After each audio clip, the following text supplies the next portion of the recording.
Hi everyone, so let's do a video and talk a little bit about Jeremy Corbyn, or rather to give him his full name.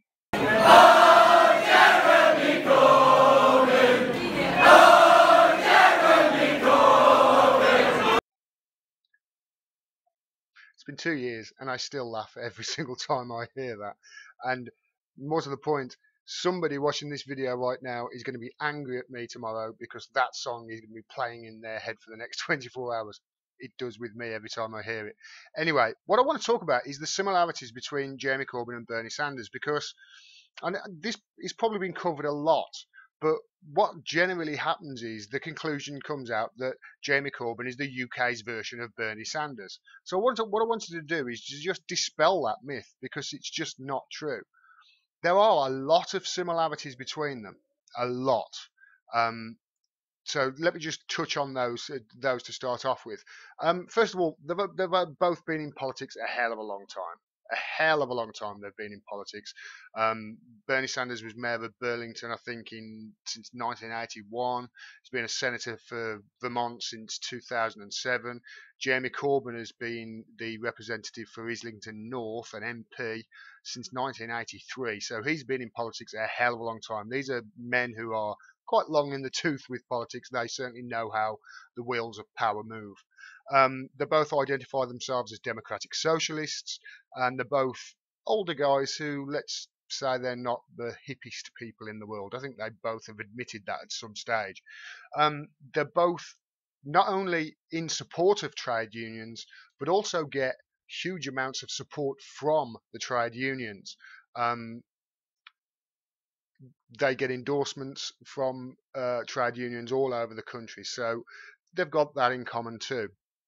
They've both got a huge, huge commitment to the redistribution of wealth. You can see these are just two general tweets that I found, but there are so many instances. It is probably the biggest thing in their platforms to redistribute the wealth from the 1%, which possibly 99% of the people watching this video will approve of. I think if you're disapproving of that message, then you're probably in the 1% to start to begin with. They both get incredible support from millennials, and by millennials I mean people who came of age after the turn of the century, came of voting age after the turn of the century. So anybody up to and including those around 35 years old.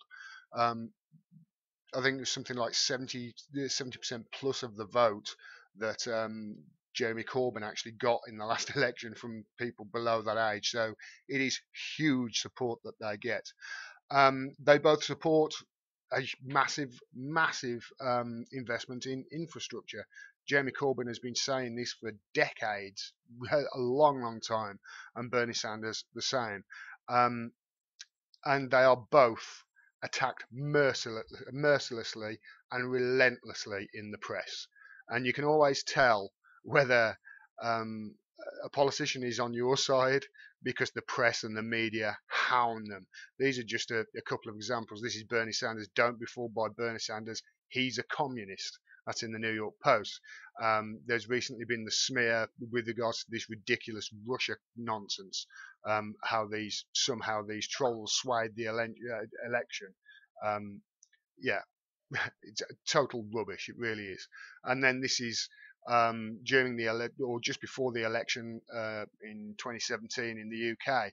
Apologies for Terror. They brought up supposed ties between Jeremy Corbyn and the IRA, Jez's jihadi comrades, and then most recently, when the Reds scare with regards to these Twitter bots came out in America, they tried it over here in the shit stain of the Fleet Street rags, especially the Sun, Corbyn and the commie spy. Total lies, but that doesn't matter to the press. They both come out and welcome attacks from Wall Street.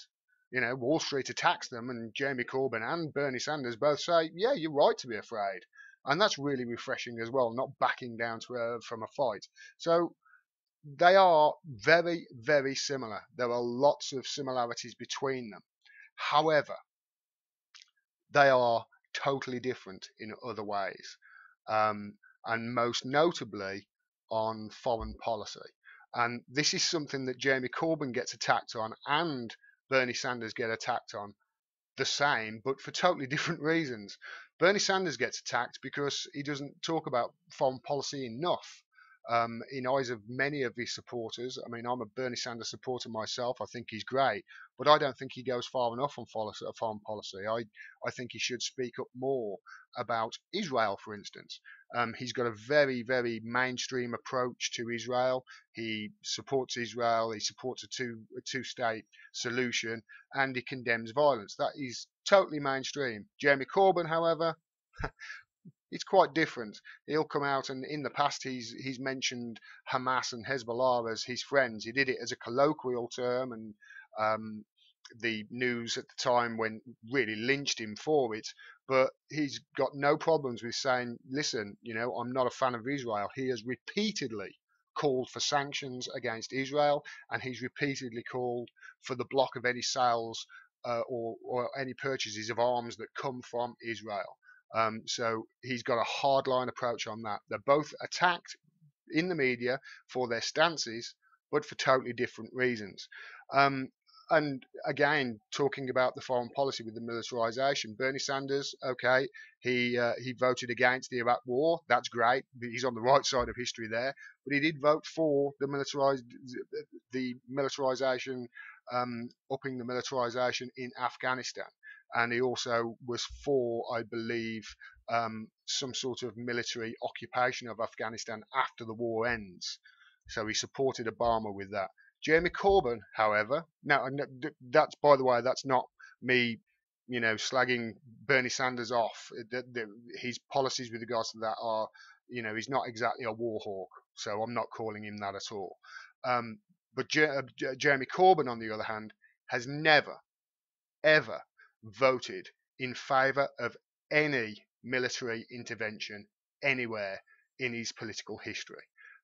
He is a proud member of CND, and he was the chairman up until recently of some peace act. I'll put it up there. I can't remember it at the moment. So they are different with regards to that. Jeremy Corbyn is way further left than Bernie Sanders is. And then you come to the main policies that they push for. Bernie Sanders, I suppose his three main policies are really the radicalisation of the health service in America, which has to be done. It just has to be done, and it has to be done soon. How America can be reliant on a for-profit system when every other Western civilized nation, I think, apart from South Africa, but even they might have joined on board, has some sort of single-payer healthcare or universal healthcare. America doesn't, and he's obviously for that. Now, that's not a radical stance in the UK. We've had the NHS for 70 years, so they are different there. That's Bernie's big policy. It's not needed over here. The other big policy he's got is some sort of subsidised tuition for college students. While we haven't exactly got free further education over here, it is subsidised, and if you are poor, you can get assistance towards it. And Jeremy Corbyn actually wants to scrap the tuition fees that we've got, which is, I think, up to £10,000 a year, which capped at £10,000 a year. So those policies, they are really Bernie Sanders' main policies, along with increasing the minimum wage to $15. Our minimum wage over here, I think, is already around $10 or $11. It works out £7 something, so it's around $10, $11, and Jeremy Corbyn has said he wants to up it to $10 really as soon as he gets in, which hopefully will be the next election. So they are similar there, but Jeremy Corbyn again goes way further. What he was asked recently about what he was going to do about the homeless situation in the UK, and this is what he said. But right now, for those people who are homeless on the streets of Camden and elsewhere tonight, what would a Labour government do? Immediately purchase 8,000 properties across the country to give immediate housing to those people that are currently homeless, and at the same time require local authorities to build far more, because the problem is homeless people rough sleeping, Sure. Beg in order to get money for a night shelter, stay in a night shelter or a short stay hostel. I spent Friday evening in a hostel. Can I finish? Okay. Friday evening in a hostel, by the way, discussing this issue. The problem then is move on accommodation, and the problem then is not having an address in order which you can claim benefits or get a job. Now, when I first heard that, and I heard him say that, my initial thought is, that's going to cost a fortune. That's going to be huge. But when I started looking into it and started investigating it, it actually makes sense, because as you can see from this, it's actually already been done in certain instances around the world. And this is from a study that was done in Regina in Canada, I think.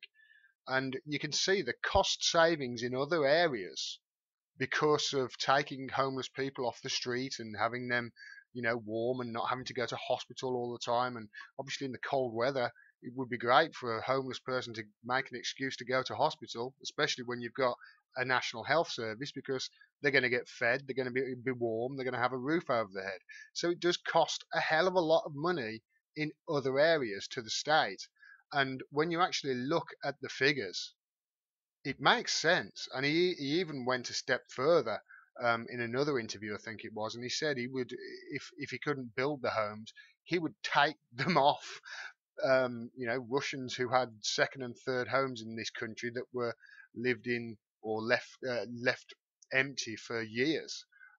So it was a bold move, and strangely enough, he hadn't been attacked in the press over that because of this, because it actually makes sense.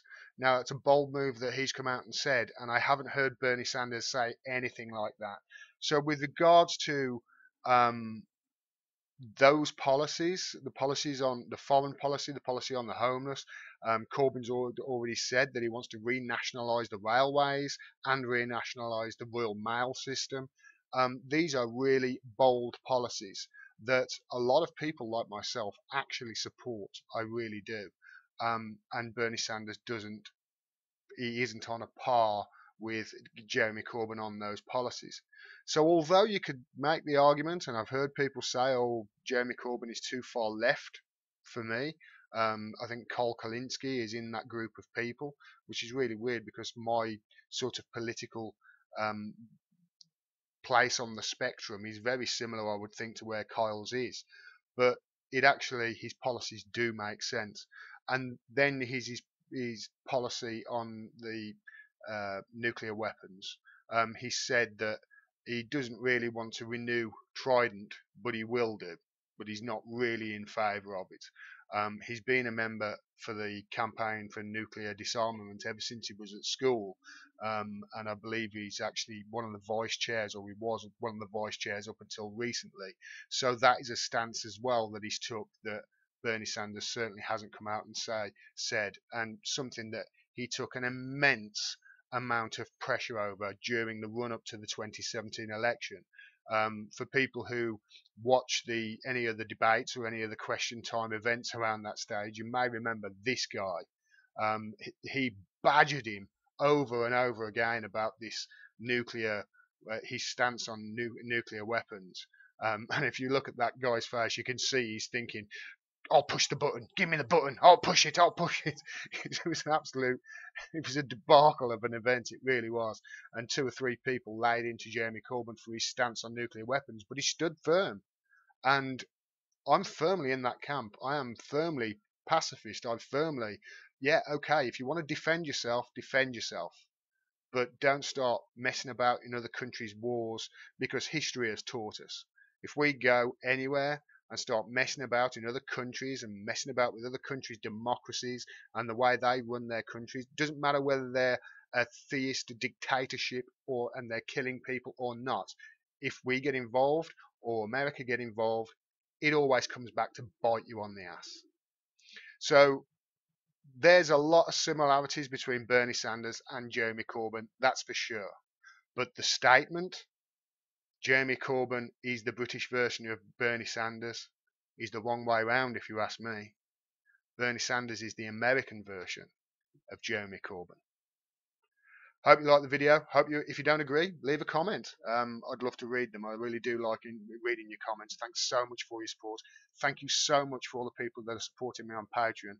It's given me hope that you know, instead of me having to go out and do something else in a month's time, I can do this full time and really serve you as best as I possibly can. If you've got any suggestions with regards to the videos that you want me to do in the future, again, leave them in the comments. And please subscribe, please hit the bell so you get a notification, and of course, please hit the thumbs up. And until next time, take care, and as always, peace.